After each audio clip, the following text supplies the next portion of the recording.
People keep saying the new normal is starting now. Not really. We've got to transition to the new normal. And this transition is going to be marked by a number of things. We will see cities, we will see states and provinces, and even national governments switch lockdown on and off as they get worried about second waves of virus infection. We'll also see a lot of deflation, not enough demand for goods, and massive restructuring in some core industries. When you think about it, you go through it, the automotive sector, aeroplane production, the airline industry, hotels, travel and tourism, all of them face major restructuring.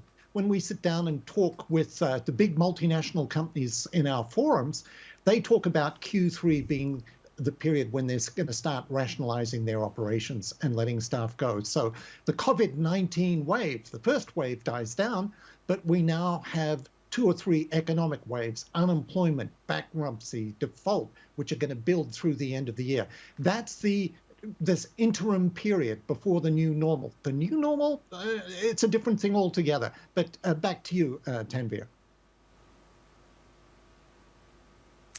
Yeah, fair enough. I do want to drill into another point that you have made via notes, essentially talking about how deflation will be the order of the day and will be the main challenge due to weak demand and oversupply.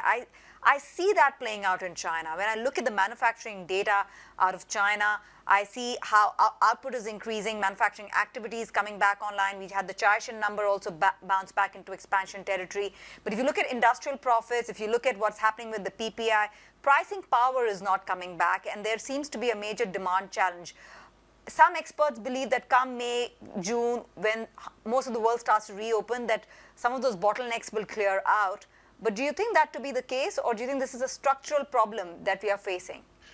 We have a structural problem, and it's like putting the world on a crash diet that's going to last 18 months. This is this interim period between the pandemic and the new normal. We downsize our capacity to produce goods to the level of demand we're going to get. I think The Economist magazine a couple of weeks ago put the 90% world on its cover. So demand in this year and even next year, 2021, only gets back to about 90% of what we had in 2019. Now, China is the world's single largest factory site. It is also the world's single largest exporter of manufactured goods. Sam was talking about that in her review of the Caixin PMI numbers. Those goods which cannot go overseas and find a market this year and even into 2021 get dumped in the local market, and that pushes producer prices down and will drag the consumer price index down. And if you've got deflation in goods in the world's single largest market for manufactured goods, you're going to have deflation for goods around the world. So yes, there is a bout of deflation coming up. Now, some people will say there's a bout of inflation coming up because we've got $10 trillion of government stimulus out there. But that doesn't get us around the problem of we still have too many goods for the level of demand, and that means deflation.